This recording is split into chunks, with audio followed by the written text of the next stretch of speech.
Wow. The room looks a lot bigger from this end. Okay, so 5 years ago, I was a professional engineer. I worked with modern technology. I was paid a ridiculous wage, good job security, and I lived in a very nice apartment in the centre of the city. Life was very comfortable. Today, and for the last 3 years, I live and work in Laos, on the clean drinking water, as you just heard. I work for nothing. There's absolutely no job security. I've slept on friends' couches for months at a time. I've been bitten by a dog and had numerous tropical illnesses. Why the hell would you do it? It's not very good career advice, is it? Give up a well-paid professional engineering job to become a, well, one of these. A long-haired trouble raiser.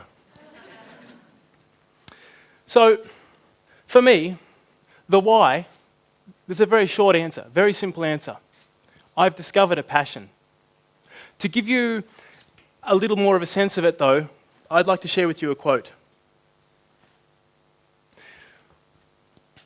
George Bernard Shaw once said, "This is the true joy in life, the being used for a purpose recognised by yourself as a mighty one." Now, my time in Laos exposed me to work that gave me the privilege to being exposed to what this actually means. And it happened shortly after I had a conversation with a friend. We sat down, and over lunch he told me that there was a good company in town, a solar engineering company. They had 6 openings, long-term, semi-skilled work. It was a good place to work, and they needed workers. At the time, I was working for an anti-human trafficking organisation. We were getting sex slaves off the street. We decided to run a very quick experiment. We were going to try and offer a new life to as many people as we could to go and work at the solar engineering company. So anyway, I went and approached the outreach team where I was working. They were going directly into the bars, talking to the women and children, hygiene and health, those sorts of things. And I said, look, we have a fortnight. If anyone wants to start a new life, make them this offer. Offer them a job. If they want the job, tell them to be at our office. They have to bring everything because they're going to have to leave their work, and they can't go back. So anyway, a fortnight elapsed, and I turned up at work, and I saw 4 women with 2 plastic bags. They had their life's possessions, 1 in each bag, 1 in each hand. They'd come for a job. From there, we went to the solar engineering company. We negotiated them a contract, and I then arranged and paid for their first month's accommodation. That was over 2 years ago, 2008. Early this year, I coincidentally bumped into them again at a social function at that same company. They're happy. The employer's happy. 3 of the 4 are still there. The 4th has returned to her village to be reunited with her family. They say it's transformed their life and that they will never, ever have to go back to working on the street.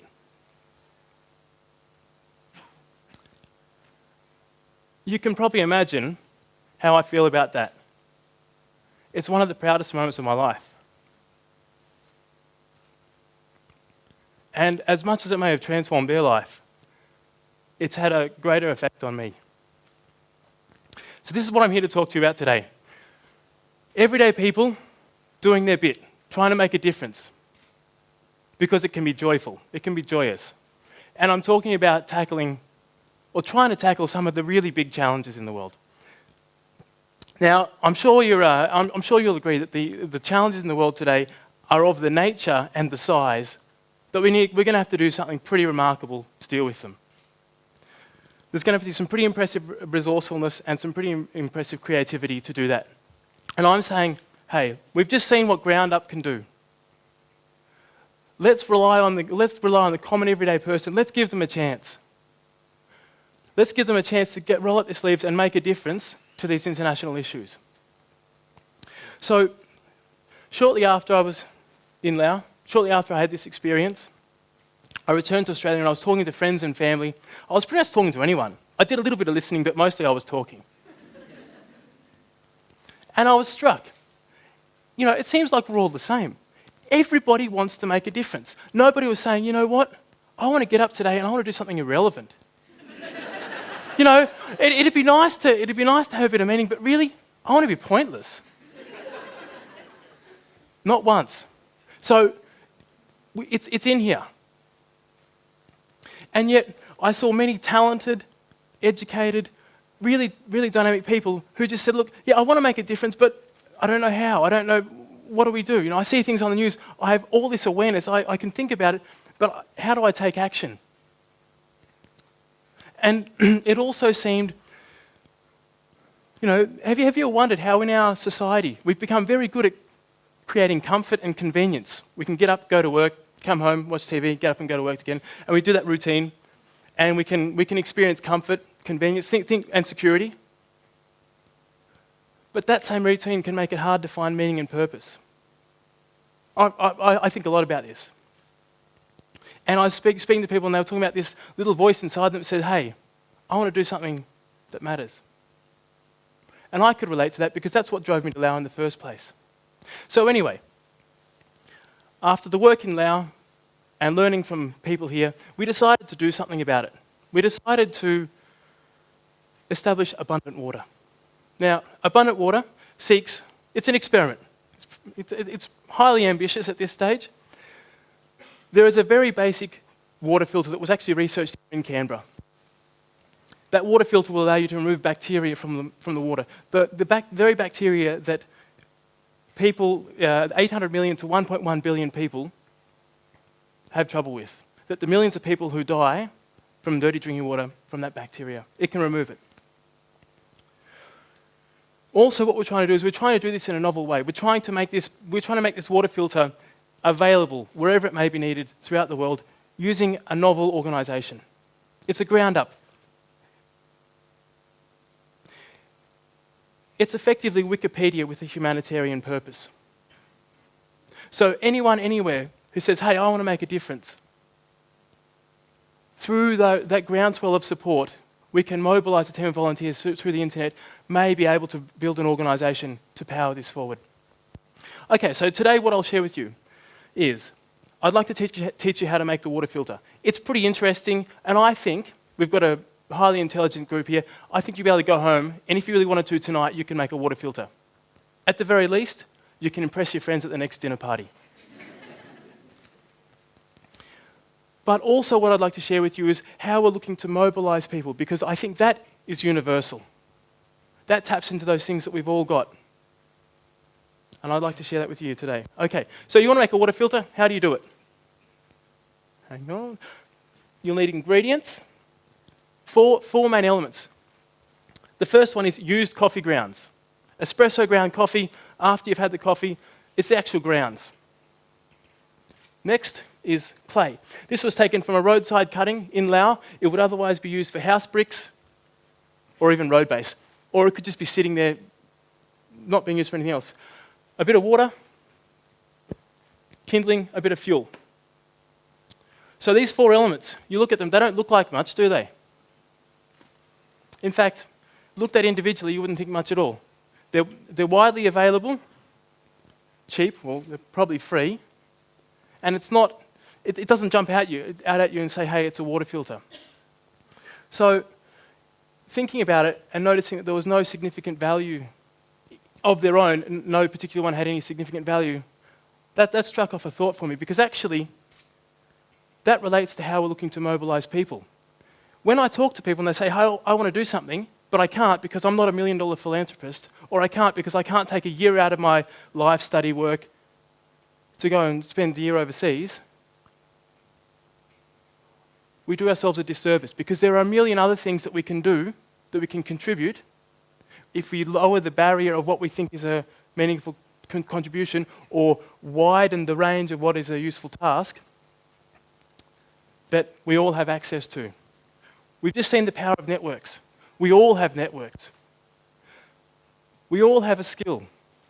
We all have, hopefully, we have that seed of passion inside of us. And if we don't have an outlet for it, then something like this allows us an outlet. So there are, when we think of it this way, there are many, many things. Okay, the second step in making a water filter. You take the powdered coffee grounds, and you take the powdered clay, equal amounts, mix them together, add a bit of water, knead it like bread. Oop, hang on. There.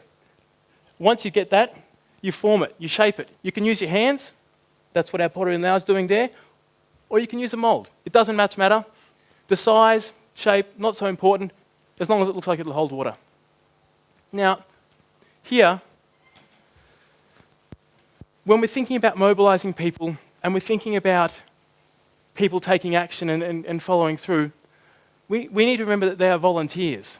And volunteers, they want to, because it makes their life a little bit better.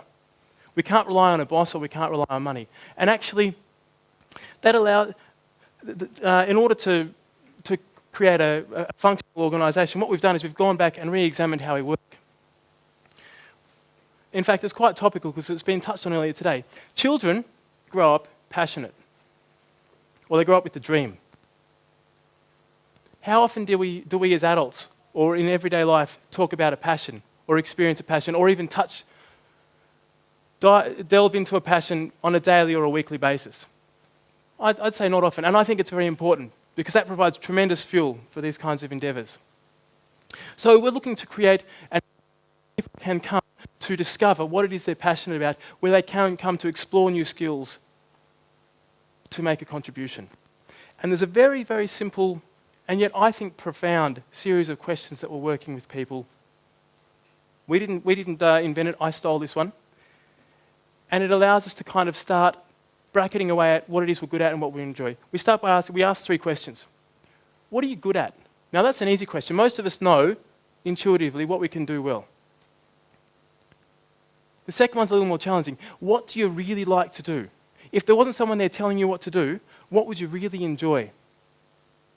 Important because I think that's where our fuel comes from. Now the third is the hard question. How can we work those first 2 so that you can make a difference, so that you can make a contribution? Now, when we get this right, it can create a virtuous cycle so that success builds upon success and it becomes an ongoing discovery. When we get it right, things like learning and growth are the experience for the individual, and productivity and efficiency and effectiveness are what it means for the organisation. And from a personal perspective, getting it right can mean that you have that daily experience where you feel like you're doing what you were born to do. And that's a pretty special experience. Imagine if on a daily or a weekly basis you were able to tap into something like that. Okay. Next. So you've got a dry filter. What do you do next?